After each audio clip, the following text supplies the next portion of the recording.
I think as we go forward as a society, one of the key things we need to truly do is begin to understand the single-parent family is here to stay. We tried to excuse this as a phase. We did our efforts to return to the two-parent homes. What we've seen is people are still divorcing, people are still separating, and obviously people change and they aren't going to stay together. It's so difficult being together in a society like ours. It is so difficult having a family. It's not built for having a family any longer. At the same time, there's another development, which is that children are more expensive and require more of an investment to be ready for adult life, more than ever before. Now kids have to go to school, they have to be read to, they have to be talked to. At the same time, we have fewer people responsible. So that is a crisis. That is why the single parent is something to be concerned about.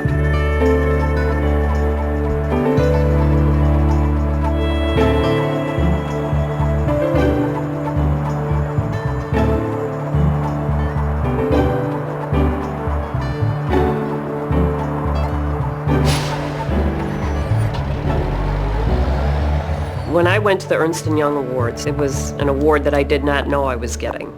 As they called my name, I walked up there and it just once again reiterated in my life that I was being rewarded for starting this company and building this successful company, but there was no mention of raising really great children. And my job as raising the children, being a single mom, was much more challenging to me, much more difficult. The whole time I was walking up there, it just hit me that the world will recognize my success, but never as a mother.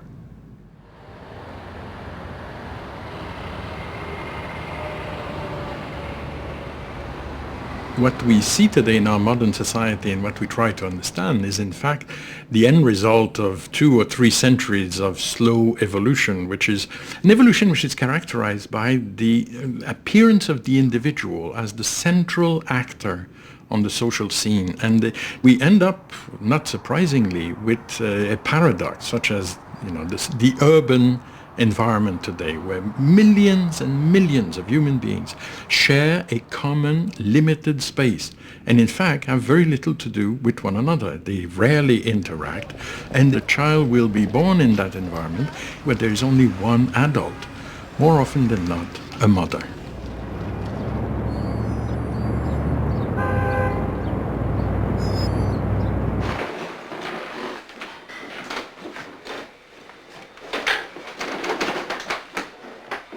J'ai eu mon premier à 22 ans. C'était un coup de foudre, si on veut, mais c'était un enfant que je voulais. Son père et moi, qui a été le coup de foudre, c'était 2 jeunes, le beau chevalier qui arrive et tout. Là, j'ai décidé d'avoir mon deuxième. Ils avaient déjà 4-5 ans de différence. Donc là, je me suis dit, je suis plus vieille, plus raisonnable, plus mature. C'est pas un coup de foudre. Mais encore une fois, ça n'a pas été le cas.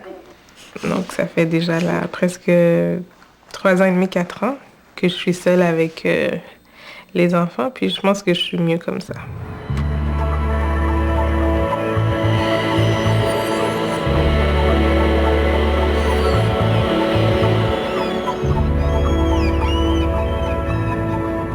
The mother and I separated when the children was about 11 months, and we had equal custody.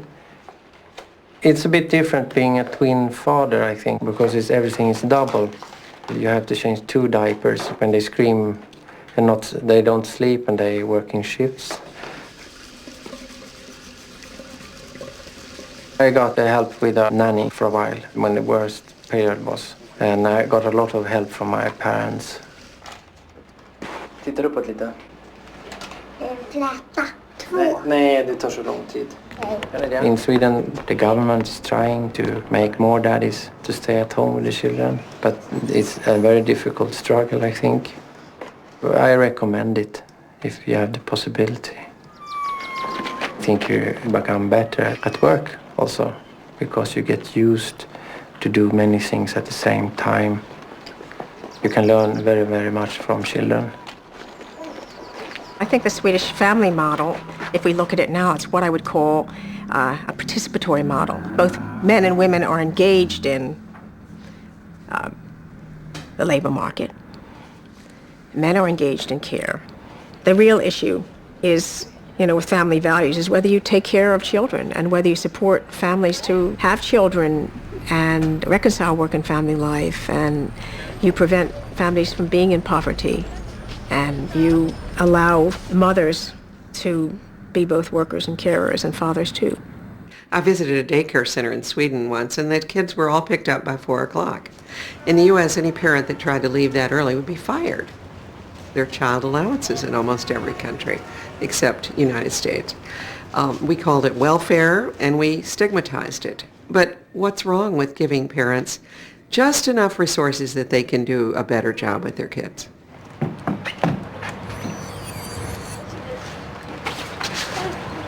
I'm still immature in a lot of ways, and I think it's because I was a mother at 18. My whole 20s, I was raising children. The only upside is that I'll be fairly young still when they're out of the house. So, but I don't know if it's worth the price of your youth. It's something you won't get back. They need to teach in schools, I think, classes on the real effects of it, because you don't know what it's like. You think it's going to be all fun. People pay attention to you when you have a baby. You get to buy all these cute things, but it's very, very hard. And it's hard when they get older. It's not hard when they're babies.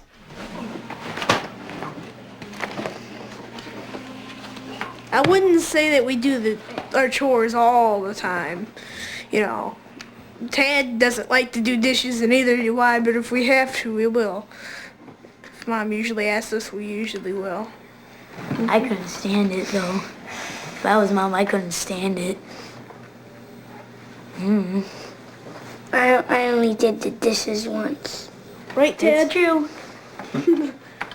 Weasel's way out to get his allowance. Come on.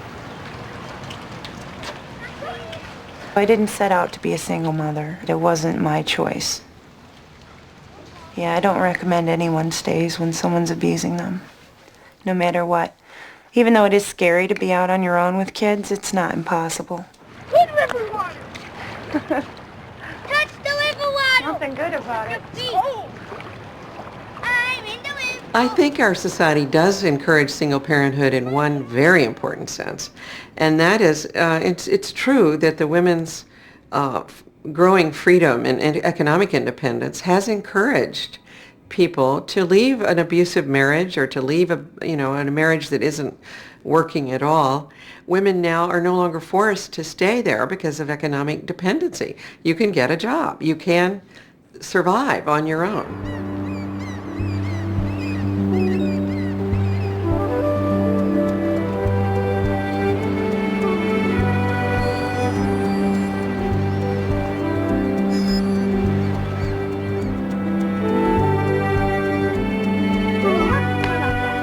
I got to be mother when I was quite old. I was 44 when I got her, and I was in the beginning thinking of going to Russia, but there was difficulties to be a single mother adopting from Russia.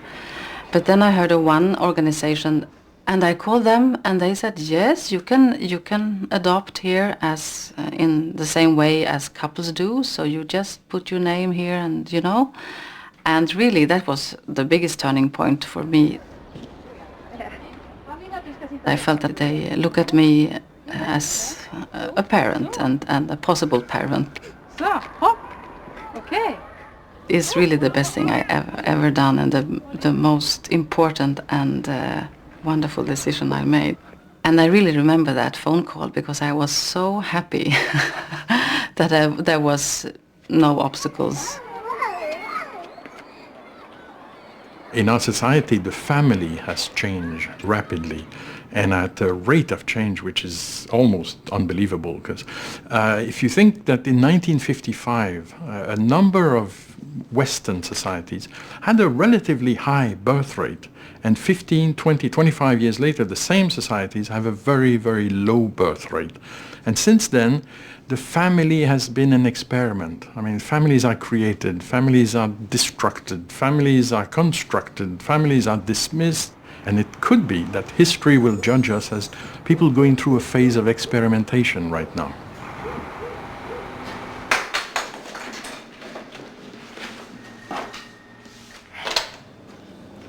Qu'est-ce que c'est une famille? Ouais. Famille, c'est des personnes qui collaborent toutes ensemble, qui s'aident un et l'autre pour que ça aille bien à la maison, puis qui s'entraident.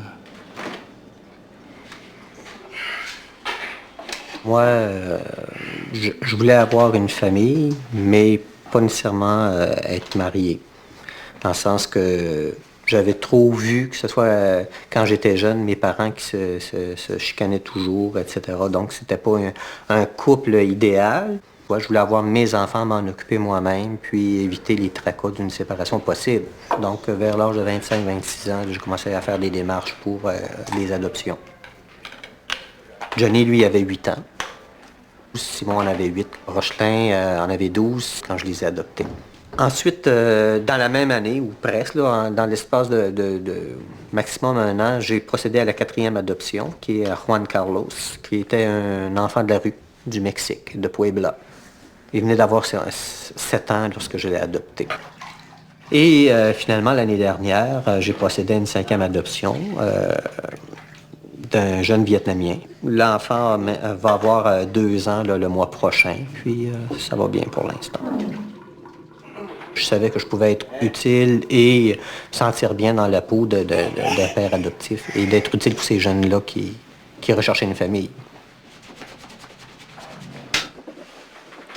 J'ai vraiment aimé la manière que je suis arrivé ici, connaître Michel, mon père. Mon père m'avait acheté des jouets, un jouet avec des animaux de ferme, puis un tracteur.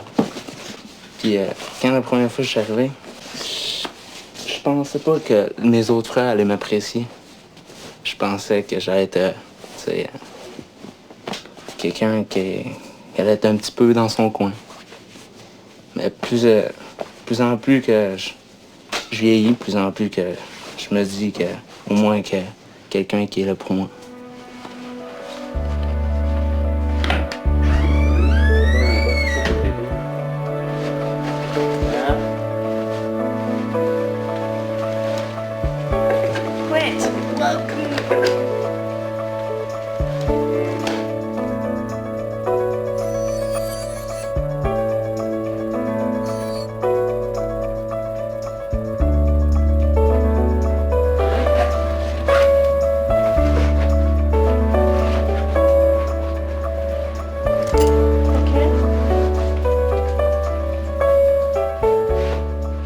When I found out I was pregnant, I was passionate in love with a man who was so completely out.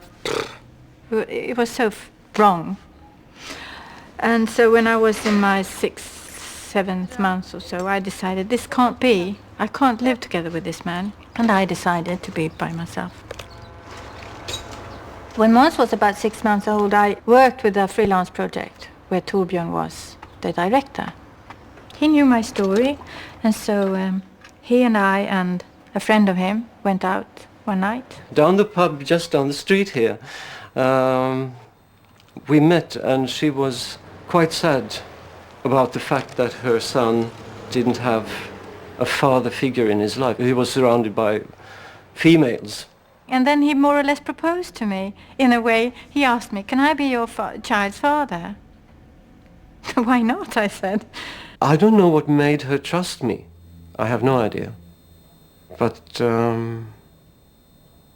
was that female intuition?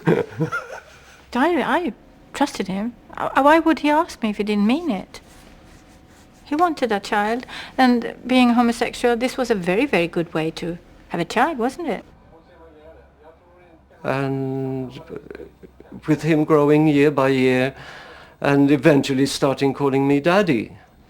And I thought it was fantastic having a child with a man I never had a sex with, but who I never had a love story with. And we are the best of friends. It's nice. I think it has changed other people's image of me, because they were quite astonished to see me with a baby carriage and eventually looking upon me as a father. And they're all very impressed with him. And I'm very proud of him. I spend more time at my mom. I'm only with my dad for like 2 days in a week. It's nice. He works a lot. If it hasn't been for Torbjörn, I had a more complicated life. And Måns wouldn't have been such a nice person, I think. He's very much like Torbjörn. He likes Torbjörn a lot. He loves him. It's his father, and yeah. I think my father, my real father, not my biological, he's so nice, so I don't need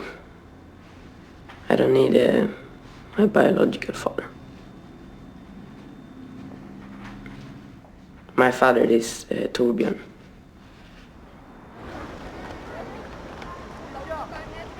It's been a very lucky thing for all the three of us, this arrangement, if you want to call it that. My life would have been, I don't know what,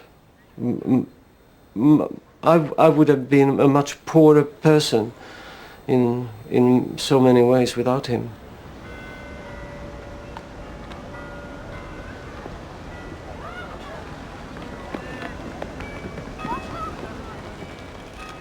In Sweden, in cases of divorce or in cases of separation, it was much more important that you had contact with the child than you paid. And you could have contact with the child whether you paid or not. That was not the issue. The issue was father involvement, father contact, father care with the child. And that became a kind of basic principle in Swedish law and Swedish policy and Swedish discourse. Marriage is not the kind of formula to judge whether a society is family friendly.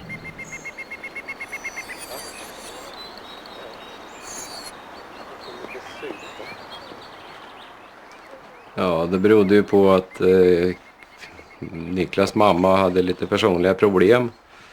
Så jag bestämde väl att hon inte kunde bo kvar här, och då fick han bo kvar här med mig. För det funkade bäst så, tyckte jag. Ja, det var ju jobbigt i början. Man var ju orolig hur man skulle klara av det här överhuvudtaget. Både ekonomiskt och ja, så, kroppligt, eller vad ska jag säga. Jag är uppväxt i stan som grabb. Men när vi väl flyttade ut dit, jag var 22, något sånt där. Så har jag känt hela tiden att jag skulle aldrig kunna tänka mig att flytta in till stan. Och samma så vill jag inte att mina barn, eller som Niklas i det här fallet, ska växa upp inne i stan, för det är mycket hårdare miljö. Ja, det var ju dagis. Så jag lämnade ju honom då 6 på morgonen när jag jobbade, när jag ville 6:30 ungefär kanske. Och sen var han ju där hela dagarna. Men sen hände ju att han vart sjuk, och då var jag tvungen att vara hemma. Och det är klart att det grymtades lite på jobbet ibland. Men jag menar, jag har aldrig brytt mig om, utan jag har sagt jag har ett sjukt barn hemma, så ja, nu får ni vänta den här veckan när det var ett tag. Och det har de väl accepterat, alltså. Det har väl funnits. De har ju vetat hur det lägga till, om man säger så.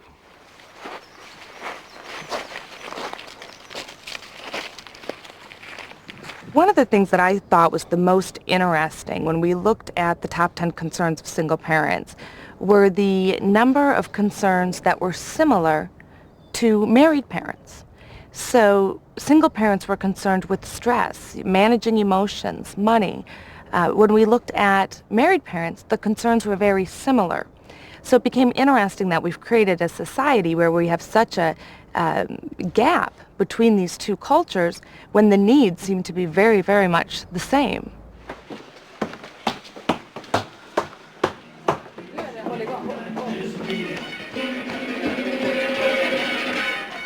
had a strong will and a strong longing for a child, but I was not sure that I could make it because I work as a choreographer and I work for many hours. When I work, I bring the job home. I started to work 1 year ago again after I was at home for 2 years with her. But I have recently done a big production on the theater here in Stockholm, and it was really, you know, in the most important times. We had so much sickness. She had the flu and she had also pneumonia. They had to stop the rehearsals and wait for me, and you know, we had to put the premiere 2 weeks later. I really had the feeling that I had done so much. I had always had the possibility to choose myself and to decide what I wanted to do. And I thought it was really nice to not have that possibility anymore, because to be really taken by that child and to be needed, you know.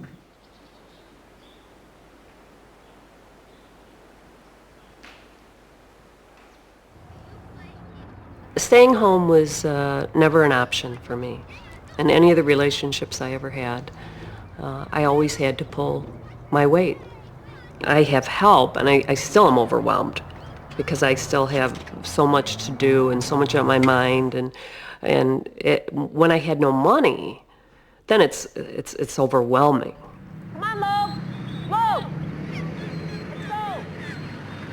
Let's go! So you have these children every day. You have all the struggles, all the problems, all their resentment that their father isn't there in their life. I love you, God be with you. Okay. Okay, have fun. And you overcompensate sometimes, and you overcompensate in the wrong areas. You know, you want to indulge them with things that maybe they shouldn't have because you feel guilty that you can't give them more time. You can't give them more time because you're working, and you have to work to support them.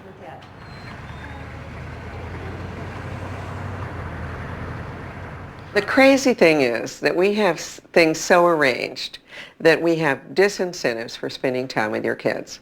On the one hand, we have all this lip service to family values. People are constantly told, you've got to spend more time with your children, it's good for your kids. At the same time, we glorify this 24/7 economy, we glorify this workaholic culture, and we make it almost impossible for parents to have that time. Mothers in the U.S. don't have time. They have to go right back to work. They go back to work faster than any other women in the world. I got the job as a customer service rep in a trucking company, begged and pleaded to be put in sales. And when I was in sales, I was really a duck to water. And I really had little training, but the basic was that I could talk to people. I had had 14 years of waitressing. That's how I made my livelihood, was every night talking to people. So I was in my comfort zone. And the business took off. And it became lucrative enough that I could raise my children. I sent the 2 older boys to school. And, you know, this year we'll bill anywhere between $17 and $20 million. It's all a big circle. And having 7 children and running this whole business has all been a circle, and it just keeps perpetuating. The more I learn from the children, the more I bring into the business.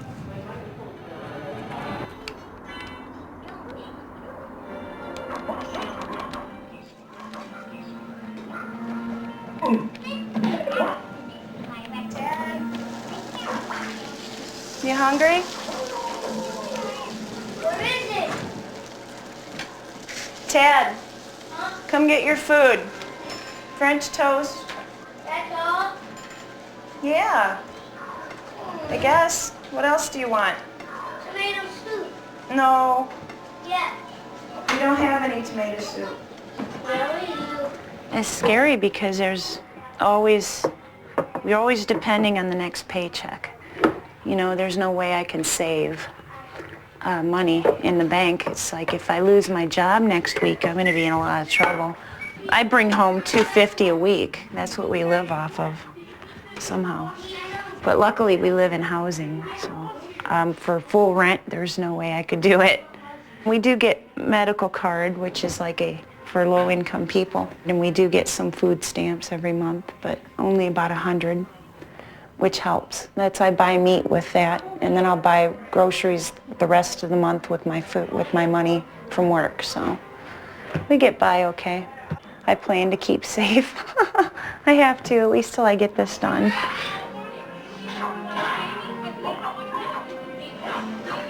Tim, I'm gonna take the PlayStation away. Come on then.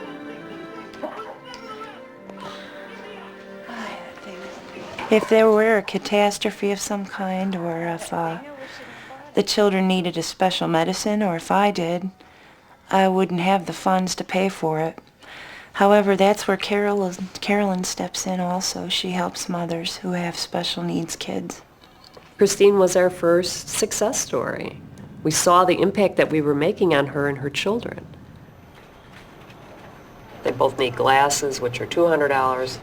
Swimming lessons for the two is $288. Pool pass for the family is $195. So this is where we have to, what's the most important thing, right? You got to get the glasses, you got to get the teeth fixed, right? Absolutely. So I chose children of single parents to be the cause for the foundation because I was a single parent. And today I'm a prosperous single parent, but I was there in the hard days when I would waitress and I would come home, and the money that I had made working for 8 hours would pay a babysitter and diapers. So, of course, there wouldn't be any money for a child's, even a 3-year-old's play program at the Park District. There'd be no money for that. There would be barely enough money to pay the rent. And it continued through my life as the child got older and they wanted to play baseball or they wanted to go on a traveling team. Traveling team fees are very expensive. But single parent, they're doomed. The child of a single parent is doomed. I wish there were more programs to help mothers. Our government sees only one side, and that's you're a single mother and you're sucking up our tax dollars and we're going to stop it. But there's no program to chase people who don't pay their child support, which is why I was on welfare in the first place. Our government is letting down our children. If it were for housing, if I didn't live here, I would probably be on the street. I couldn't afford $600 a month. I'm not qualified to get a high-paying job. And they redid the whole welfare system in '96 to where you must work 30 or more hours a week to get any help. However, there are not as many jobs as there are welfare women, so I don't see how it's working.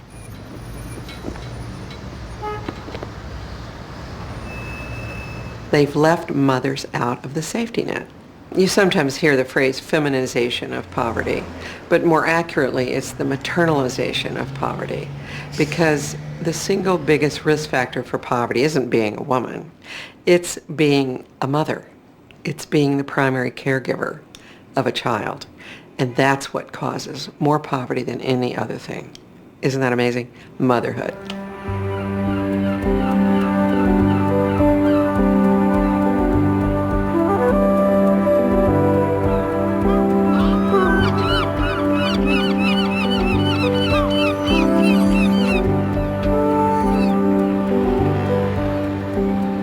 Without employment, without being attached to the labor force, all women, I guess, are poor in most countries. And in Sweden, because they've been able to reconcile work and family life, they have not been poor. And they've had supplements from the government in terms of housing, social assistance, and the advanced payment if fathers didn't pay.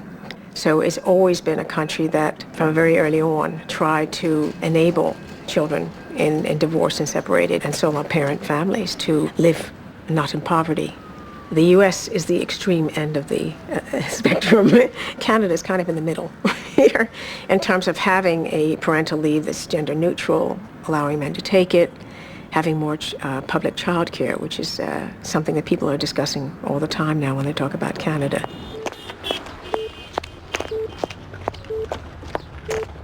Je me suis retrouvée comme ça, là, sans rien, avec un enfant malade et puis un autre il avait quoi?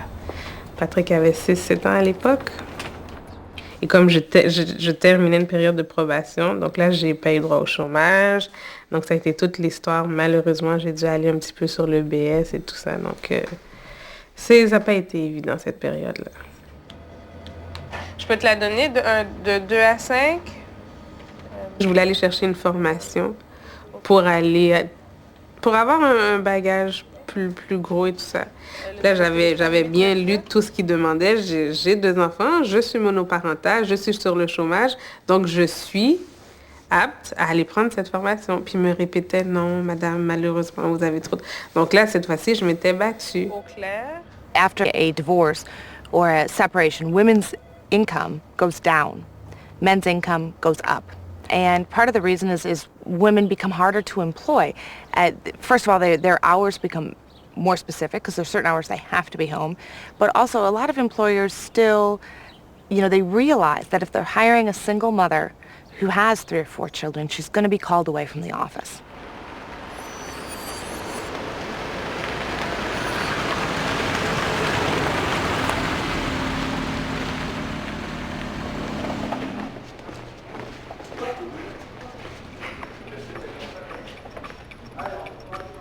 Salut.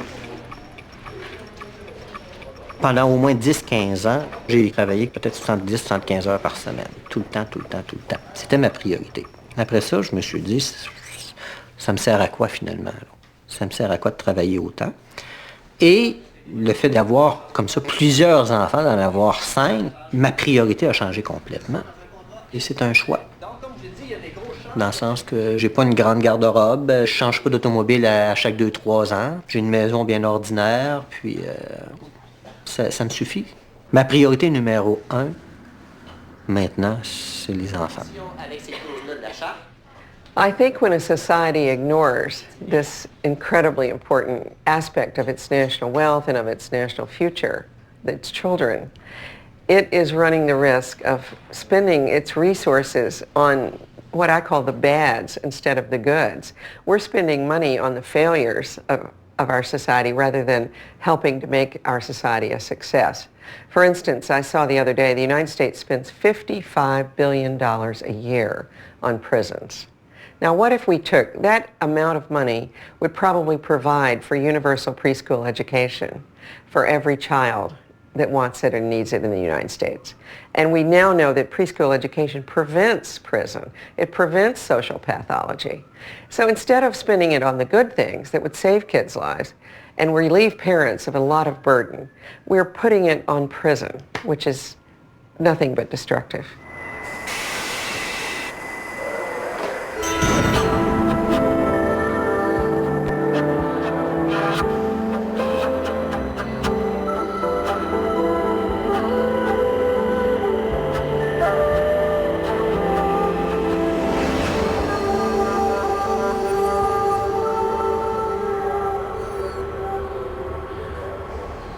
I was a journalist, and because I was a journalist, I wanted to write about being a single parent because I knew about that deep in my heart. So I got in touch with a group of people who wanted to start an organization for single parents.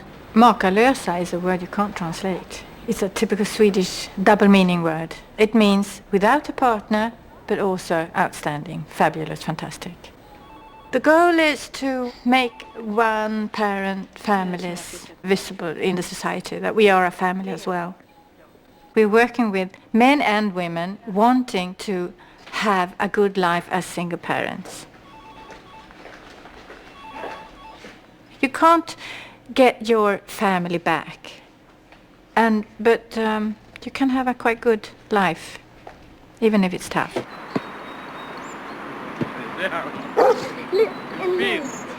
Ja. Att de bråkar så mycket.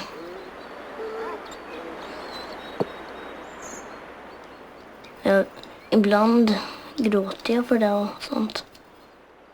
Kan jag göra ibland när jag tänker bara på vissa lägen. Så.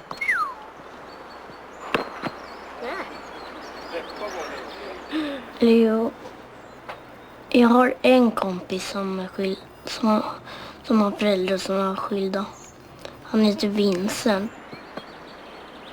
Och vi brukar sitta och prata lite om att vi vill att våra föräldrar ska vara ihop och sånt. Men det är liksom ingenting som jag lider av idag. Va? Det är inte så jag menar. Och någon annan hjälp, det vet jag inte som sagt. Utan jag tycker det är föräldrarnas sak att uppfostra barn. Jag skulle väl inte vilja säga till någon skaffa barn och sparka ut kärringar, eller förlåt uttrycket alltså. Så vet jag inte, utan men däremot att man kanske lär sig av, eller hör på de som är ensamstående på ett annat sätt. Jag vet inte. Nej, jag vet inte. Det är så svårt det där alltså. Je pourrais jamais être un père pour les enfants. J'ai beau emmener Patrick au soccer, mais je le vois bien que c'est pas la même chose quand un père est là avec son fils, puis moi je sais, j'essaie, je fais ce que je peux faire, mais je sais que je pourrais jamais remplacer le père de ces enfants-là. Je vais être la meilleure mère que je peux pour eux, puis mais leur papa, ben...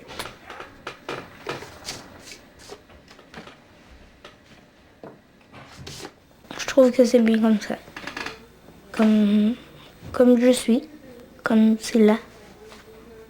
Ben, il y a des mauvaises choses, il y a des bonnes choses. Il n'y a pas toujours des mauvaises choses, il n'y a pas toujours des bonnes choses.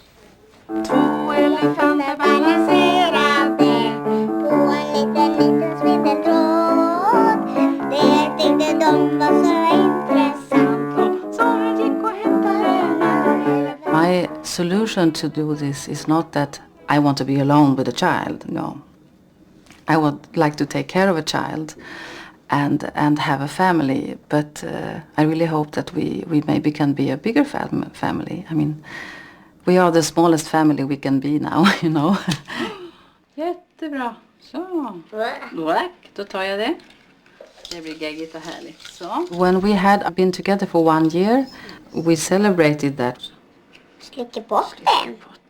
She is born the 17th of November, so then she has her birthday. And then 3 weeks later, we have our birthday, we say. So, and then I told her and I spoke to her about the adoption and so. And yeah, we made it in a way that it was really wonderful.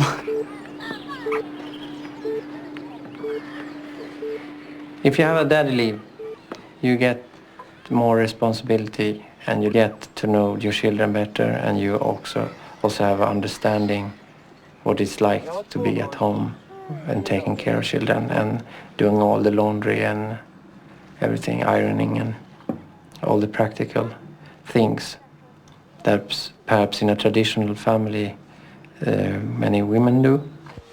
Jag tar det på andra sidan till redet här. Kom!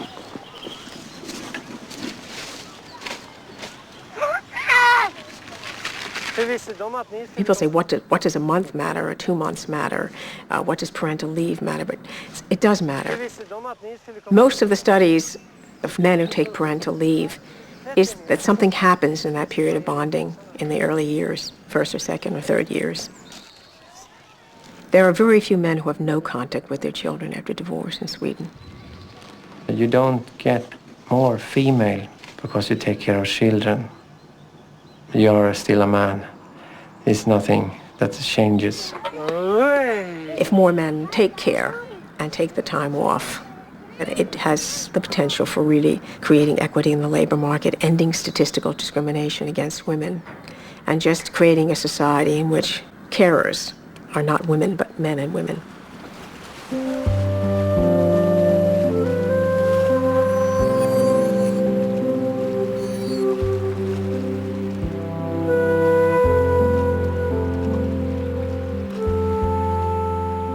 Il y a encore des barrières à acheter, là, encore aujourd'hui, même au Québec, là, parce qu'il y en a certains qui ont un regard un petit peu sceptique par rapport à l'approche que je fais d'adopter des enfants. Mais je me dis, je me suis toujours dit, si j'attends que les autres soient d'accord avec moi sur tout ce que je fais, je ne ferai jamais rien. J'aime mieux faire des choses puis être critiqué que de rien faire puis de m'asseoir dans mon salon, seul.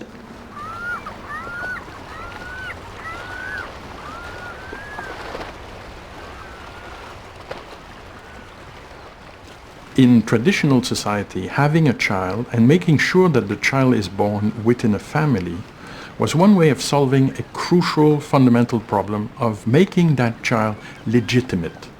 Now, nowadays, the difference is that their legitimacy no longer comes from the family. The legitimacy of the modern child comes from the fact that he or she is a genuine human being with its own individuality, its own right to existence in a society which has become a massive conglomerate of individuals. A lot of times I'll have feelings of guilt that I couldn't stay with the father, or I chose someone so wrong to be a father. Even from my family sometimes I feel that they feel I should be doing something else, or that there's something wrong with me as to why I don't have a husband, or I don't really feel it's important to have a husband if it's not the right person. I know a lot of people who have single parents at my school, so at least I know I'm not alone. So I don't think it's really a shame to be a single mom or anything. People say it is, but it's not.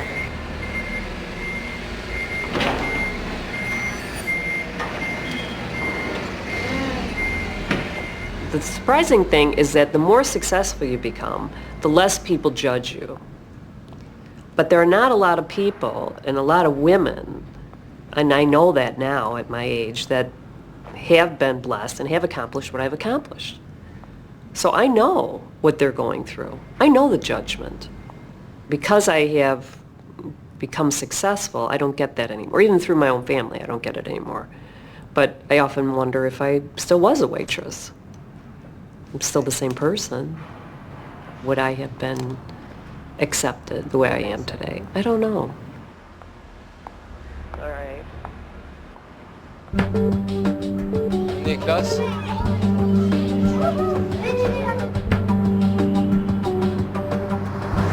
Vite! T'es vêtu? T'es vêtu? Non. Vite! Vite! Oui! Ah, ils sont là. Ah, tes petits frères sont là. Moi, en tant que tel, je sais pas c'est quoi de mal. Mais ça me dérange pas vraiment parce que tout ce que mon père il a fait pour moi, puis tout ce que j'aimerais faire pour lui, mais je peux pas vraiment.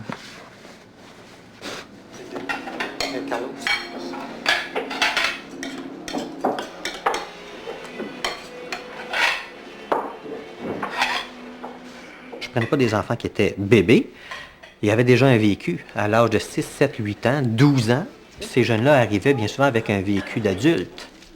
Donc, eux avaient à m'adopter aussi, dans l'autre sens. Et ça a toujours pris un gros 2 mois d'adaptation. Parce que très souvent, les premières semaines, ce n'est pas sa famille, c'est une famille qui lui est imposée.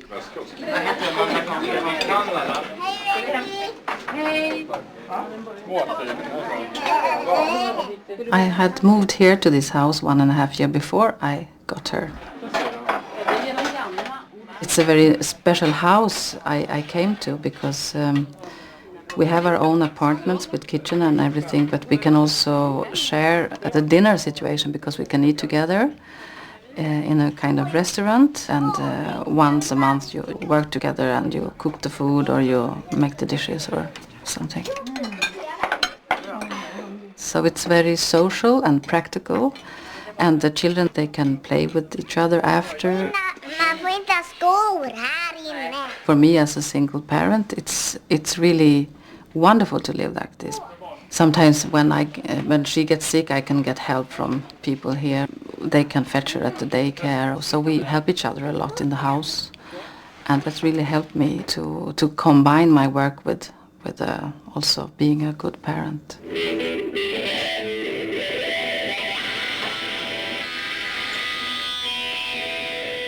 It's different being a father taking care of children from being a woman because the social networks is different.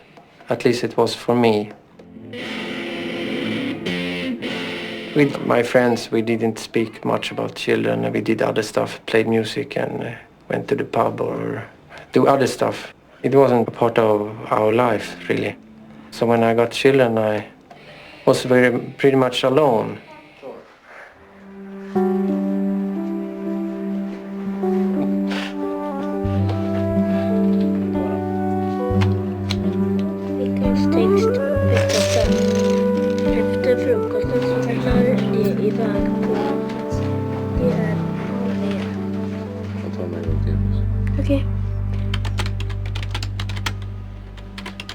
people that comes to us to be members, they say, I want to go to your summer camps, I want to meet others in the same situation as I am.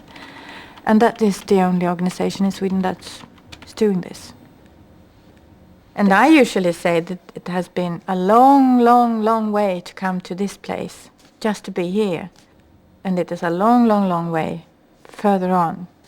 If we can't change the law, we can't do things like that, but we can be together, we can do something together.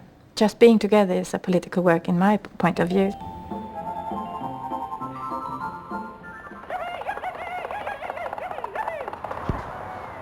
To know that you're not alone was a very big help for me. Because you victimize yourself. I think at least I did it. And some self-pityness also. And you have to get out of that and find new solutions and not blame it on the other parent.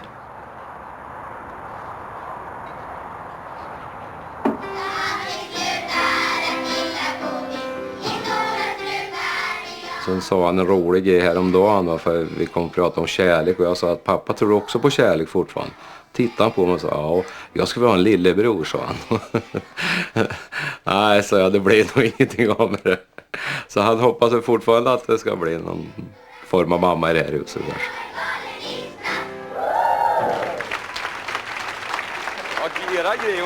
Vad jag gör med mitt kärleksliv?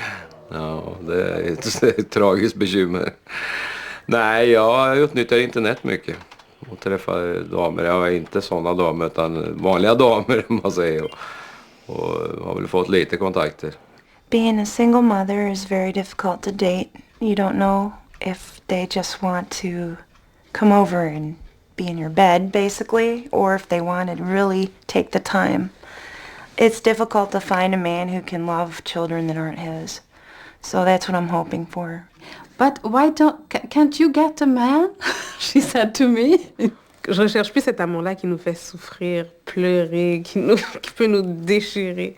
Là, je recherche quelque chose de plus paisible, de plus sain, de plus agréable, de plus reposant. Det jag skulle önska mig mest av allt om allting skulle nog vara kärlek.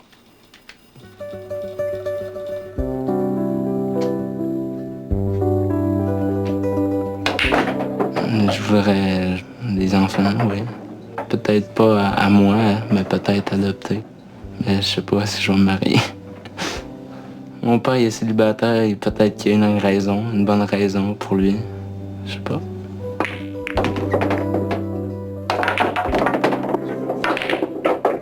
There's going to be a day when 80% of the people holding political office come from single-parent homes. We need to start now in really supporting them, training them, helping these children if we're going to keep moving ahead and keep a continually healthy, strong, and growing society. Societies, however slowly, however painfully, tend to adjust, and they cannot live a complete contradiction between traditional institution and new ways of life. And that means that our society, like any other society, will have to adjust, will have to adapt, and will have to testify to the fact that people nowadays live differently.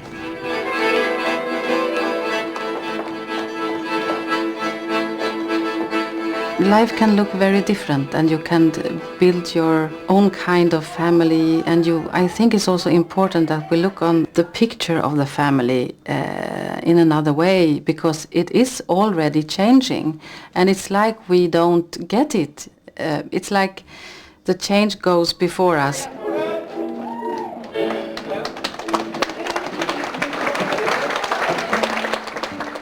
He followed the ghost down the hallway until the image seemed to pass right through a door. Nonsense. Nästa så gott. Jag älskar dig. Där.